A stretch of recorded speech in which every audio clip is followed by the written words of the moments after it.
Ladies and gentlemen, boys and girls, children of all ages, today we're doing a little sneaky fuck.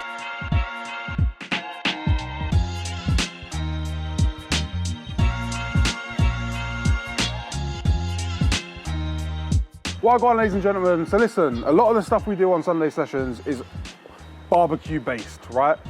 So we thought we'd do a little snippet on how to light a barbecue, how my dad taught me to light a barbecue, and possibly the most foolproof way of getting your fire started. Right, so some of you have probably seen this before on the Jamie video that I shot. For those of you that haven't seen it before, welcome. Come and learn something new. So what you want to do firstly is get yourself some good charcoal. We use Cuban at my house because it burns faster and it gives a nice flavour in the background. So we're going to tip charcoal into our barbecue.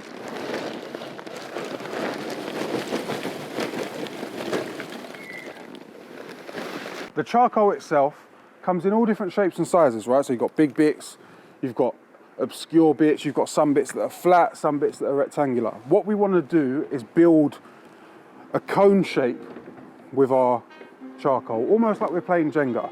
So I start by flattening out my charcoal and then slowly start to build a cone, just in a circular motion,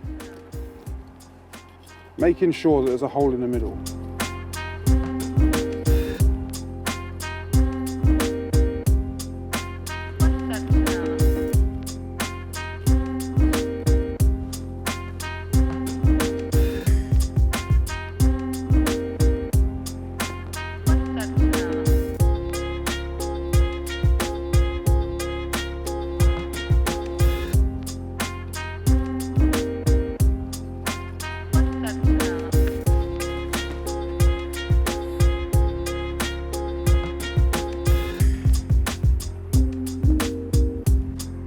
There's a level of science when it comes to lighting a fire. Now, the reason we built this cyclone cone shape is that we need airflow in order for our fuel to be ignited, yeah?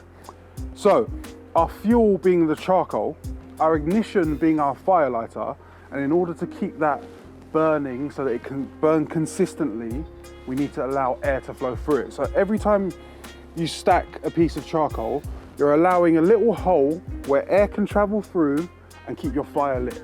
So, the little Jenga bit's done. We're gonna take some fire lighter and drop it in the little hole you've made, right? Just in there. I've got a couple bits of fire lighter. I've got one piece reserved back. And we're just gonna light this piece. This now becomes our ignition. We're just gonna get this to catch fire.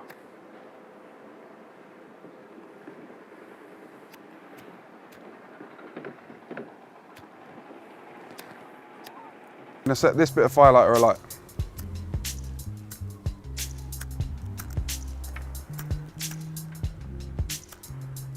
Oh. This is what happens when you cook outside, ladies and gentlemen, is that you have to battle the elements. This is deja vu, yeah, innit? I swear I had a green lighter as well. So just dropped our fire lighter in. And we're just gonna let it do its thing. Say woof. Woof. Good boy. Right, so now look, our fire lighter's in. We've got airflow from the little gaps where we've built our little volcano shape. And what we need to do is trust the process. Let this burn out. It's gonna burn from the inside out. The charcoal's naturally gonna fall down and spread. Don't touch it for about 40 minutes. Let it do its thing. Trust me, believe in the process.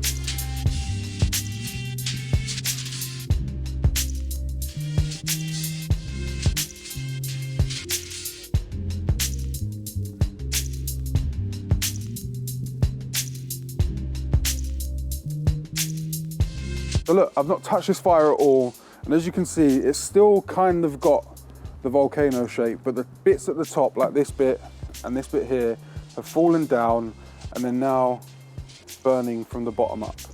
At this point, we can spread our charcoal out, just like so, and then we can start to think about how hot we need it to be, like whether we're cooking prawns or fish, do we need a really intense heat, or are we cooking chicken and lamb, and do we need like a more subtle heat, a 3 count? So I'm gonna pat this down and we're gonna talk about counts.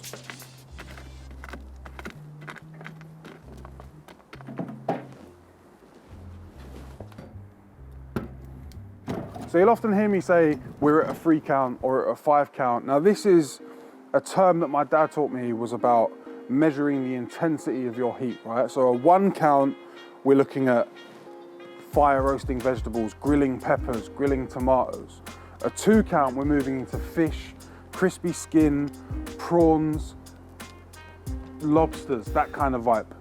Now, a 3 count, we're moving into ribeye and salsa verde territory. A 4 count, we're moving into whole chicken breasts, chicken on the bone, fatter steaks. You want to be able to create that color on the outside, but not have so much intensity that we're going to create a color and be raw in the middle. Right, so the way I measure counts is I hold my hand 6 inches above my grill. That's a 1 count. This grill's very hot, right? Again, 6 inches, 1, 2, 3, 4, 5. 1, 2, 1, 2, 3. And then you slowly start to figure out how to control the intensity of your fire. Now, saying that, if at any point you're cooking something and we've got like flames and it's cooking too fast, use your trusty stick, a piece of metal. Remember that you're always in control. This grill is at a 1 count, right?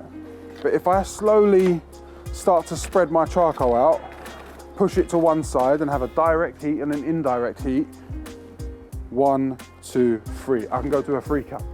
That's me being able to control. The same way on a gas fire, you can go high, medium or low. We're doing the same, but with a stick and our hand.